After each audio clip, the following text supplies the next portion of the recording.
We just had one of the biggest ban and restricted announcements for the modern format in quite a while. We had the One Ring ban, which everyone really expected, but not a lot of people expected there to be 4 cards unbanned, being Green Sun Zenith, MOX Opal, Faithless Looting, and my boy Splinter Twin is back. They freed Twin. A lot of cards are changing in price because now there's brand new archetypes available in the format. Obviously, those 4 cards saw a huge amount of price movement. Splinter Twins are like 20 bucks now, which is crazy. This thing used to be like $3 to $5, and it was only expensive because of the fact that people were speculating on it being unbanned for so long, so people were just hoarding copies. MOX Opal shot up to $140. This one I think was the least likely to get unbanned out of all of them. I don't think anyone really expected this to be unbanned. And the Masterpiece version is topping off at $600 right now. Green Sun Zenith went from like $8 to $30, and the foil etched version's like $65 or something like that. Crazy movement there. Very cool card, and there's a lot of exciting things about Green Sun Zenith. I'm really happy about that one. And certain versions of Faithless Looting have shot up in price. However, there are so many versions of Faithless Looting that most of them haven't really changed much in price, but all of them have seen insane movements in inventory. Anywhere between 19 and 87% decreases in inventory. Some of the prices have not changed yet, while others have shot up drastically, like these Strixhaven editions. We're going to talk about some cards that are moving alongside these because of their unbannings, because they're going to go into decks related to these cards. But before we hop into that, remember this video is sponsored by Arcane Assets. If you want to try your hand at the Magic market, Arcane Assets is a great way to dip your toes. It's a way to mock, buy, and sell cards with a leaderboard, you have some cool prize support, and it's free to play, super fun. Really enjoy Arcane Assets. We're going to be talking about it more at the end of this video where we go through my portfolio to see how well my specs are doing. So starting off, we're going to talk about cards that are going up in price due to Faithless Looting being unbanned. One of the cards that was responsible for Faithless Looting's banning originally was Arklite Phoenix. So of course, Arklite Phoenix is seeing a big uptick in sales. There's a bunch of different versions of Arklite Phoenix now because of Ravnica Remastered. However, all of them saw drastic changes in inventory. The anime borderless and the retro frame both saw 90% decreases in inventory. Huge numbers there. While the other versions were all between 58 and 66% decreases in inventory. This card ended up in the bulk rare situation, and so we're seeing a bit of an uptick in price already. However, it's still very, very cheap, the most expensive version being that borderless at almost $5. Next up, we have another Phoenix in Detectives Phoenix. Both the regular and the extended art saw some changes in inventory, not as drastic as Arklite Phoenix, but 37% is nothing to scoff at. Both versions have also gone up by about $1. Nethergoyf is seeing a ton of movement due to Faithless Looting being unbanned. The base version just saw a 44% decrease in listings, while the extended art saw a 23% decrease in listings. The base version went up about $3, so now they're about even in price. So that extended art's probably lagging a little bit and will catch up eventually. Another archetype that's very good with Faithless Looting is Reanimator, and we're seeing an uptick in some card prices that are in that Reanimator shell. Persists saw a 23% decrease in listings and went up about a quarter, so it's $1 now, so nothing crazy there, but it is seeing some movement. One of the best Reanimator targets in Modern is Archon of Cruelty, and we see some movement on Archon of Cruelty here. 22% decrease in listings, price and change is still about $320. Another very fun card with Faithless Looting is Vengevine. I really like Vengevine, super cool card, and all the versions of Vengevine saw a lot of movement, from 34 to 39% decreases in inventory. Each version now has 80 or fewer listings, which is pretty substantial to think about because there's a 4 of inside of the deck, and it's going to be a very powerful deck now that Faithless Looting is unbanned. And even though it saw so much movement, the price did not change much yet. You can still pick up copies from $3 to $5. In that same deck, you play Hollow One, hence the reason why the deck is called Hollow One. Super cool archetype there, and Hollow One, of course, is seeing some movement. The base version had a 58% decrease in listings, while the white border version from Mystery Boosters had an 82% decrease in listings. Massive changes there, This card's going to see a ton of play now, and it is dirt cheap at like $1. You can build that Hollow One shell for so cheap since none of these cards have been playable since looting has been banned. But looting being unbanned is also making the hate cards that work really well against Faithless looting more popular again, like Surgical Extraction. Not crazy movement on Surgical Extraction at this point, but extremely notable, being 20 to 25% decreases in listings. And both these featured versions went up over $1 in price, between $3 to $5 now. And lastly, for Faithless looting, I already mentioned how it's good in Reanimator. Well, Goryo Vengeance is another card that's seeing an uptick in purchases. 61% decrease in listings on the showcase. That is a drastic drop. This card is already pretty good inside Modern before the unban, and now it's just going to get better, but there's going to be a lot more graveyard hate in the format now that Faithless looting is back, so who knows how it's actually going to shape up, but this card's going to see more play. Now let's talk about cards that are moving in the market due to MOX Opal. First off, you got Kappa Cannoneer. The extended art version is seeing the most movement at a 30% decrease in listings, while the other versions are at like a 25 to 30% decrease in listings. None of them have changed much in price, but this turtle is powerful, so it's the finisher in a lot of these decks. Makes sense. Thought Monitor, awesome affinity card. It ends up being 1 mana, draw 2 cards, put an artifact onto the battlefield that can get in the air for 2 damage. Not bad, seems like a good card. Great in this deck. Saw a 26% decrease in listings, went up about $2/3 of a buck, and it's like $1.30 right now. Artifact lands seem to be something that you gotta keep your eye on here. Razortide Bridge is the first one to really see a lot of movement. 24% decrease in listings, $1 uptick in price, up to about $1.30 now. Urza's Saga, amazing card with MOX Opal.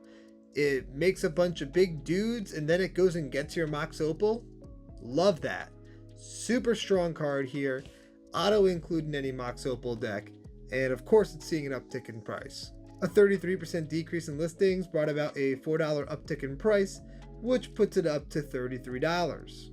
And then you got Urza, Lord High Artificer. Very cool card here, very powerful card. The retro frame has seen a bit of a price movement, going up $7 off of a 32% decrease in listings. It's now 24 bucks. The regular and borderless saw about a 30% decrease in listings. Price didn't really change much there. Either version's about $8. And the retro frame saw a 55% decrease in listings, with only a small uptick in price. It's like $9.50 now, so not very much more expensive, but significantly less inventory. Definitely that's the one I'd be looking at. Consigned to Memory is seeing movement once again, a 25% decrease in listings. Very, very good card against the artifact decks. So MOX Opal making a card that is a hate card against it go up in price. Interesting. It's gone up about 50 cents to $3.50. Similarly, you have Force of Vigor, saw about a $1 increase on a 24% decrease in listings. It's $15.50 now. One of my favorite cards inside of the artifact deck is Arcbound Ravager, which is seeing a decrease in inventory here. 31% drop for a $4 gain, but it saw a $2 loss previously, so it's really like a $2 gain over the last like 2 weeks. Up to 12 bucks now. It's a cool card. Some sickos saw the MOX Opal unban and were like, what do I want to do with that? Ooh, I've got an idea. Lantern. Let's bring back Lantern control. No, you guys are awful. Sickos. But Lantern is seeing an uptick in sales because of this. 21% decrease in inventory, up to about $2 now. And the last MOX card I want to mention is Memnite, specifically the one from Mystery Boosters. It's seeing a massive amount of movement. This is the coolest version. This card is awesome. Love it. It looks amazing. 53% decrease in listings, about a $2 increase in price, putting it at just under $6. Moving on to Splinter Twin, we got Player of Denial. Really good with Snapcaster Mage, good with Tamamo, which we'll be talking about later in this video. Just like a good card, a good way to protect your combo. And it's seeing a lot of movement because of that. All versions saw a 20 to 27% decrease in listings and are between $6 and $8 at this point in time. There was somewhere between $1 and $2 difference in pricing depending on the version over the last week. Of course, you have Deceiver Exarch. Both versions had between a 21 and 28% decrease in listings. No price change on them. It's still like a 10-cent card.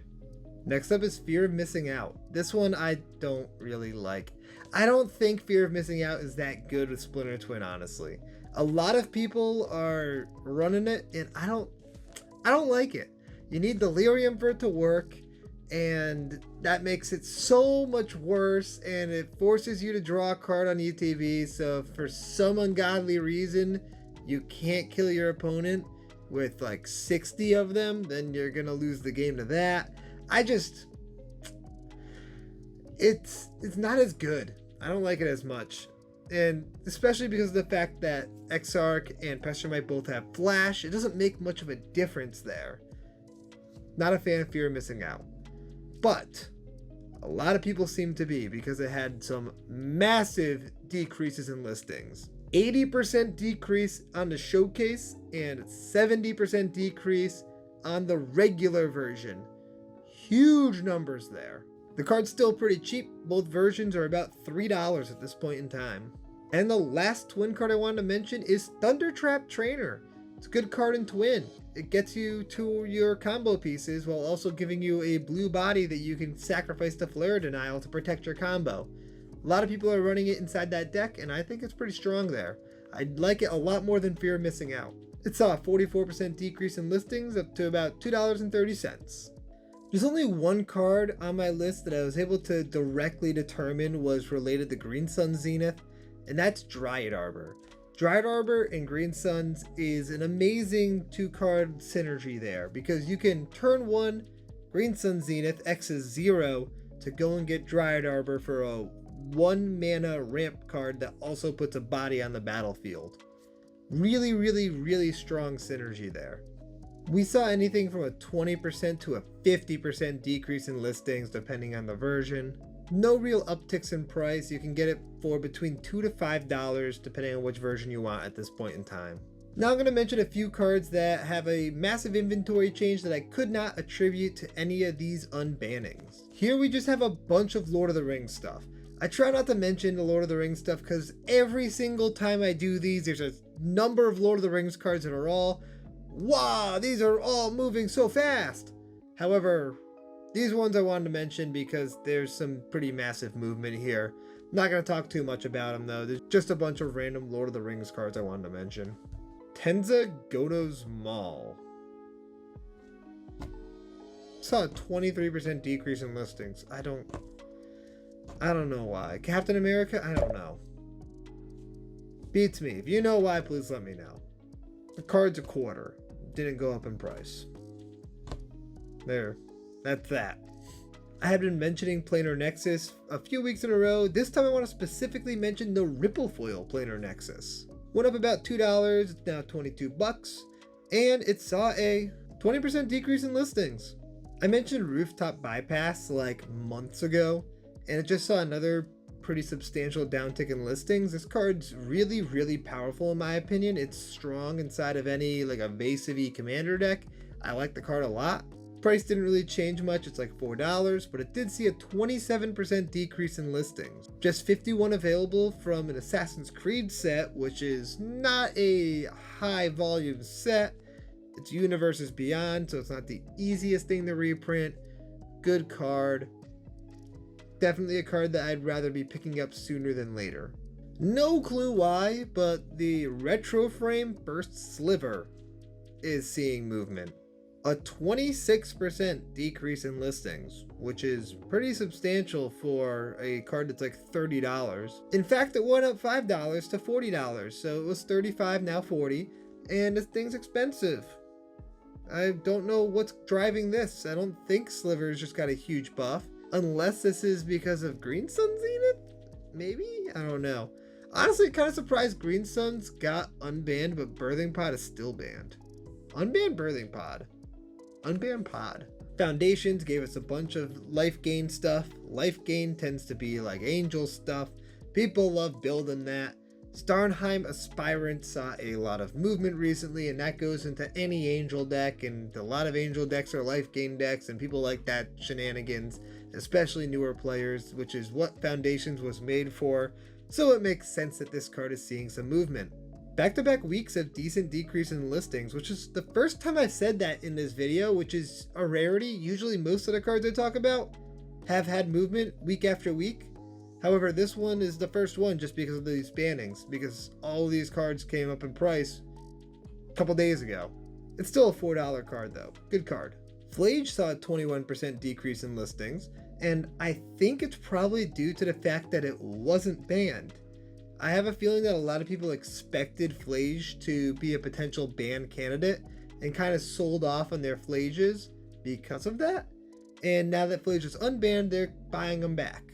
Price didn't really change much. It's at $12, so it's pretty cheap. I talked about this next card a while back, and I have no idea why this is seeing movement. Phyrexian Furnace. There's only 13 copies available on the market right now, which is crazy. It just had a 28% decrease in listings. This is a 16-cent card. I don't know what's going on with this one. Before Splinter Twin got unbanned, people were speculating on it hard. People were just buying copies of Splinter Twin over and over and over again and hoarding Splinter Twins for the day that Splinter Twin would be unbanned, so that way they were sitting on a gold mine. And it looks like they're trying to do it again, because another card that is currently banned in Modern that I could see easily being unbanned, and it would make an archetype like Elves playable, not just okay, but playable, is Glimpse of Nature.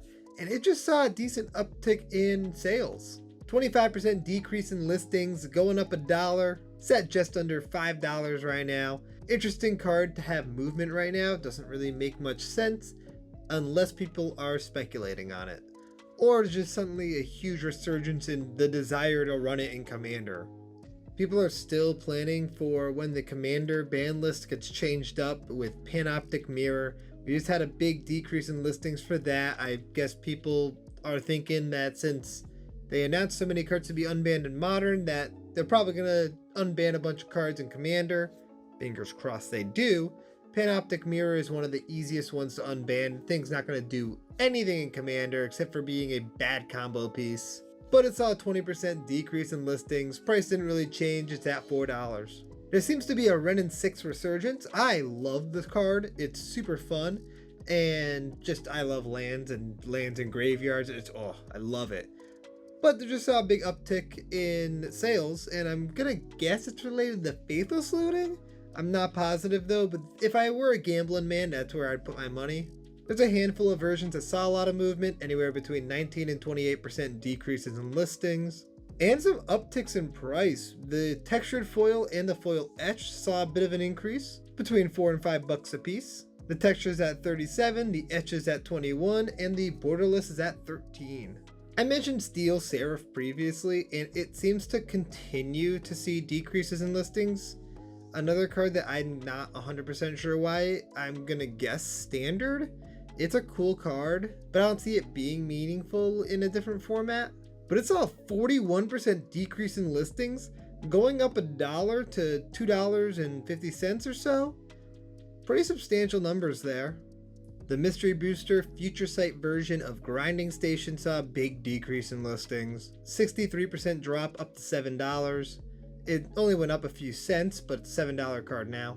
I didn't realize Soulstone Sanctuary was thought of as a good card, but it is seeing a lot of movement and still seeing a lot of movement. I mentioned this previously. Both versions are seeing a lot of sales. The regular version had a 55% decrease in listings, while the extended art had a 39%. Price hasn't really changed much. You can buy either version for under $1.50. Flood Pit's Drowner, mentioned this previously, continues to go down in inventory. 39% decrease in listings, up to 57 cents. And lastly, Abhorrent Oculus. This card is a house, very strong card, and it's seeing some big movement once again. About a 35% decrease in inventory for either the regular or borderless. Prices haven't really changed much, but you can pick up copies for either $21 or $18. Now let's talk about some cards that have gone up in price, cards that have spiked. Glittering Caves, aka Gemstone Cavern, has spiked up pretty hard here. It's almost $200. $63 increase up to $189 after a 25% decrease in inventory. I did mention this in the last video, I believe. I can't believe I'm doing this again. Who is buying Edgar Marov right now? He is getting reprinted. Even if it's not like a super plentiful reprint, a reprint is a reprint. He's going to go down at least a little bit in price. And it's going up in price right now. He's going up. He's known that he's going to get reprinted. And he just went up $16. 24% decrease in inventory, $85. He's getting close to back where he was before it was announced he was getting reprinted. This makes no sense. There's only 2 copies of Hugh the Entwood.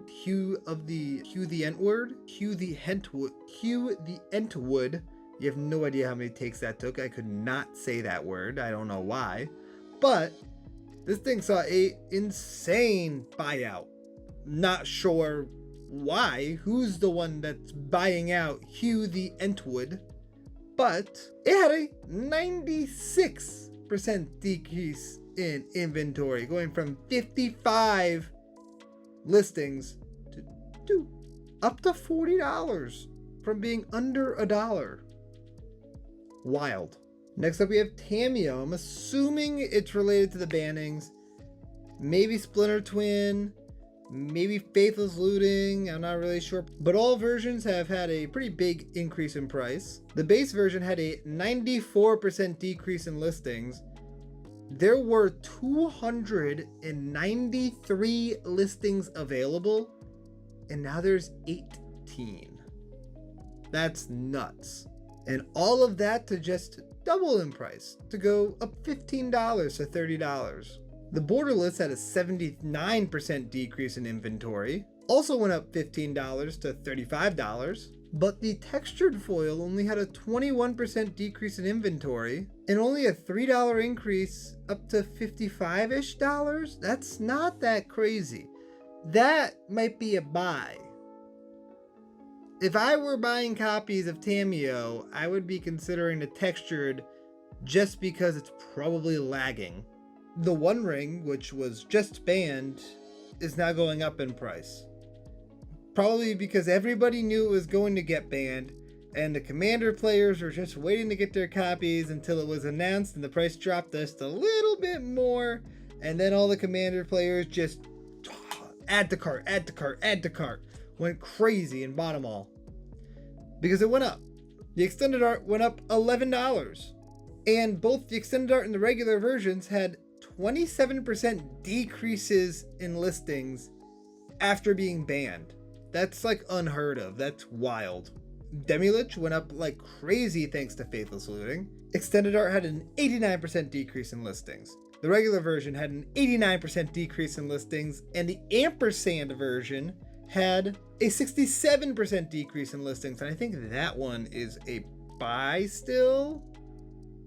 It is up to $50 from $17, but that's such a rare card and there's only 4 available. That's kind of wild. The extended art and the regular went up to about $10. I know it says like $1 here, but you're not even able to buy that card. The seller is offline, and that's why it's doing that stupid thing. I hate it when that happens. Like it shows, oh my god, I can still pick up a cheap copy. Add to cart. Oh, no, you can't. Annoying. Very annoying. But this card is seeing a huge amount of purchases, and it's going to be a House in Modern coming up. And lastly, the Kaido textured foil, which I mentioned last week as being a good buy at that time, spiked up almost $20, up to $67 on the back of a 47% decrease in inventory. Moving on, let's talk about my Arcane Assets portfolio. A lot of changes happened here due to this unbanning. You can see here it's very, very different. If you look at my transaction history, you'll notice a bunch of MOX Opals that I bought, and then a bunch of MOX Opals that I sold. I sold off all the MOX Opals, that way I could continue buying other things that were going up due to these unbans. I still have the Splinter Twins, I'll probably be selling those shortly. But then I bought a bunch of other things that are seeing a lot of movement due to all of this unbanning nonsense. Here you can see the rest of my portfolio. These are all the cards that I'm speculating on that I think will go up in price due to these unbans.